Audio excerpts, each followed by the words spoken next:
अस्सलाम वालेकुम स्टूडेंट्स, कैसे हैं आप सब लोग। आज का हमारा क्या टॉपिक है?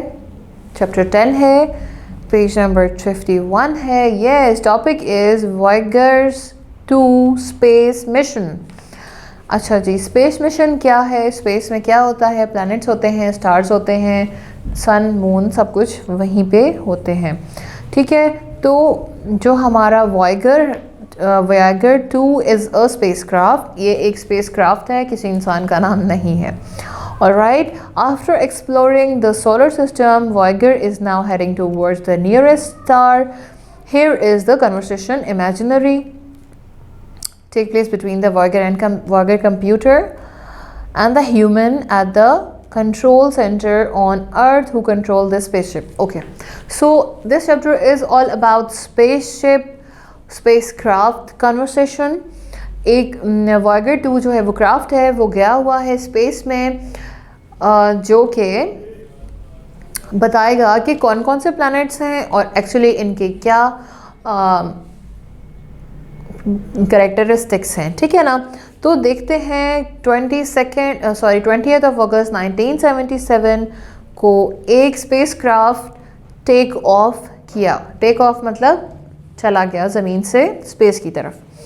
1 day later, एक दिन के बाद कंट्रोल सेंटर से पूछा गया, आर यू एक्टिव? तो वॉयगर ने जवाब दिया, yes I am active. Control centre ने पूछा, ओके बताइए कि सन कैसा दिखता है? तो क्या जवाब आया? It's a hot ball. सूरज एक हॉट बॉल है जिसके which is surrounded by burning gases. Alright, it is the nearest star to the earth. ये काफ़ी करीब तरीन जो स्टार है ज़मीन के वो है। ठीक है, और तकरीबन 8 मिनट लगते हैं ज़मीन के ऊपर सूरज की रोशनी पहुंचने के लिए। मतलब इतना दूर है कि सूरज की रोशनी एकदम से नहीं पहुंचती ज़मीन के ऊपर, 8 मिनट लगते हैं उसको ज़मीन पे आने के लिए। तो क्या बताया गया है?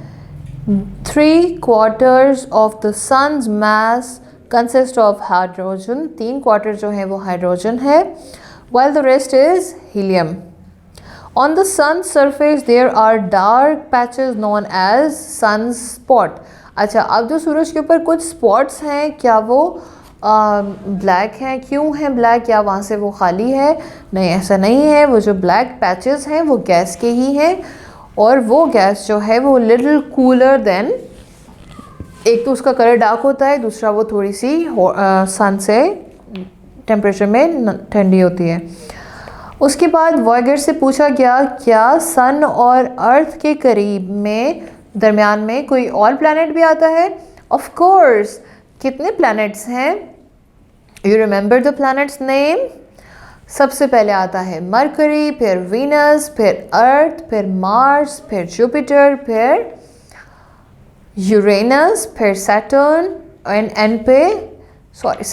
फिर यूरेनस, और उसके बाद नेपट्यून। तो मरकरी और वीनस के बाद आता है अर्थ। तो अर्थ और सन के बीच में 2 और प्लैनेट्स भी हैं। तो देखते हैं कि ये जब मरकरी पे जाएंगे स्पेसक्राफ्ट तो क्या होगा। The daytime temperature on the surface of the planet is 400 degree.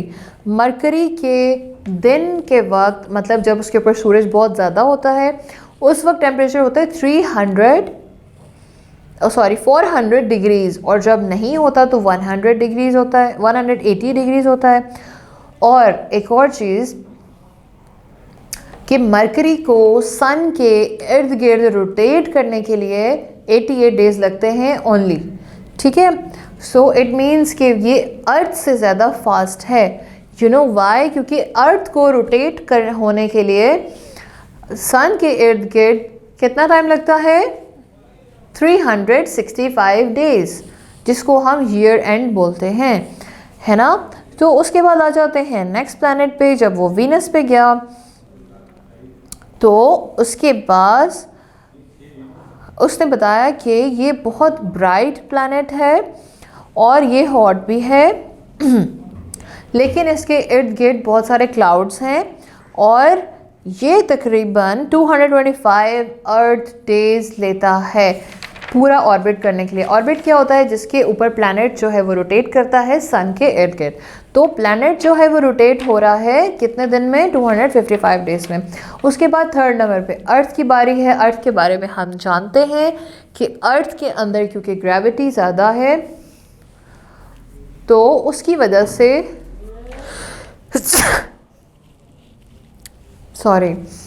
उसकी वजह से क्या होता है कि जो गैसेस हैं उनकी लेयर्स जो हैं वो अर्थ के इर्द गिर्द रहती हैं और अर्थ को प्रोटेक्ट करती हैं। आप देखें, इससे आप रिलेट कर सकते हो अपने लास्ट ग्लोबल वार्मिंग के चैप्टर को। क्यों? क्योंकि ये लेयर्स जो हैं वीक होती जा रही हैं और ये लेयर्स जो हैं वो अर्थ को प्रोटेक्ट करती हैं डायरेक्ट सनलाइट से और बहुत ज़्यादा गर्मी से। अब ये लेयर्स जो हैं वीक होती जा रही हैं जिसकी वजह से ग्लोबल वार्मिंग उस वजह से भी कुछ ज़्यादा हो रही है। टेम्परेचर जो है पूरी ज़मीन का कुछ ज़्यादा हो रहा है, ठीक है। और इसके बारे में है कि ज़मीन जो है वो रिवॉल्व भी करती है। रिवॉल्व मतलब होता है अपनी जगह पे खड़ी रहकर ऐसे भी घूमती है और ऐसे भी घूमती है, ठीक है ना। This is called rotation and this is called resolution, ठीक है। तो क्या है कि वो अपनी जगह पे खड़ी होकर घूमती है, उसकी वजह से दिन और रात होता है और जो उसके अराउंड घूमती है उसकी वजह से सीज़न चेंज होते हैं, मौसम में तब्दीली आती है और साल जब पूरा होता है 365 डेज तो मतलब एक पूरा सर्कल टुवर्ड सन कंप्लीट हो गया है। So this is the information about the earth. चलते हैं नेक्स्ट प्लैनेट पे जो कि है मून। बीच में आ गई है मून की बारी। क्यों? क्योंकि मून जो है वो सेटेलाइट प्रोवाइड करता है। Moon has no atmosphere, there is no weather, no rain, no wind, no cloud, ठीक है। और moon shine due to sunlight. Moon जो है सिर्फ सनलाइट की वजह से शाइन करता है। उसके बाद आता है मार्स। मार्स जो है वो बहुत गर्म प्लैनेट है जिसके ऊपर 95% कार्बन डाइऑक्साइड है, 3% जो है वो सिर्फ नाइट्रोजन है और बाकी गैसेस 1.6% है, ठीक है। नो वाटर नो ऑक्सीजन, तो इसका मतलब वहाँ पे ह्यूमन की लाइफ पॉसिबल नहीं है क्योंकि we need oxygen to live, है ना। उसके बाद आ जाते हैं जी लार्जेस्ट प्लैनेट की तरफ जो कि है Jupiter. Jupiter is very fast while revolving, sorry that is not resolution, that was revolving, I forget that. अच्छा,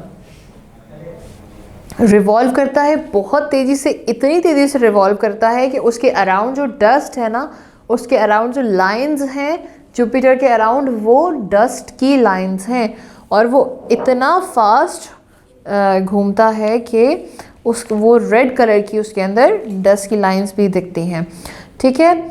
और एक और इसका ये फ़ायदा है कि जुपिटर 10 घंटे के अंदर अपनी रोटेशन कंप्लीट कर लेता है, 10 आवर्स ओनली। और अर्थ को कितना टाइम लगता है, कितना ज़्यादा टाइम, 365 डेज़ लगते हैं रोटेशन कंप्लीट करने के लिए।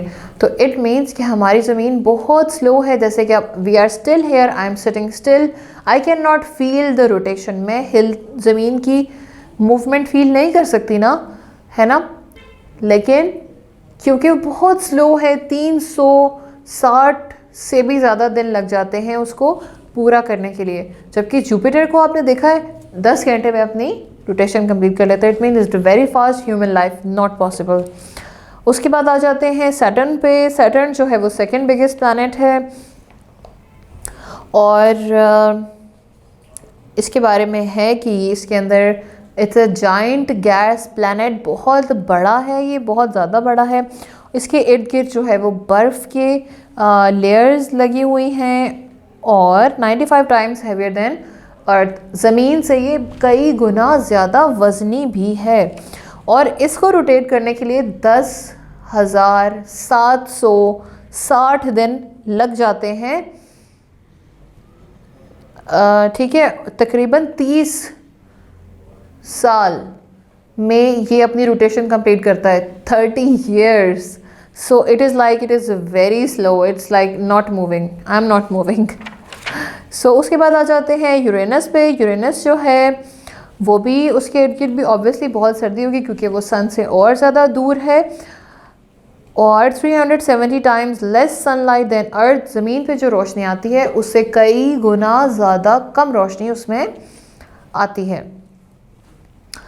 और इसके बारे में इतना ही है। उसके बाद 12 साल लग गए स्पेसक्राफ्ट को नेपट्यून पे जाते जाते। नेपट्यून पे जाके पता चला कि जी यहाँ पर 4.50 बिलियन किलोमीटर्स सूरज जो है वो नेपट्यून से दूर है, और ये अपना ऑर्बिट कंप्लीट करता है 164.79 ईयर्स में।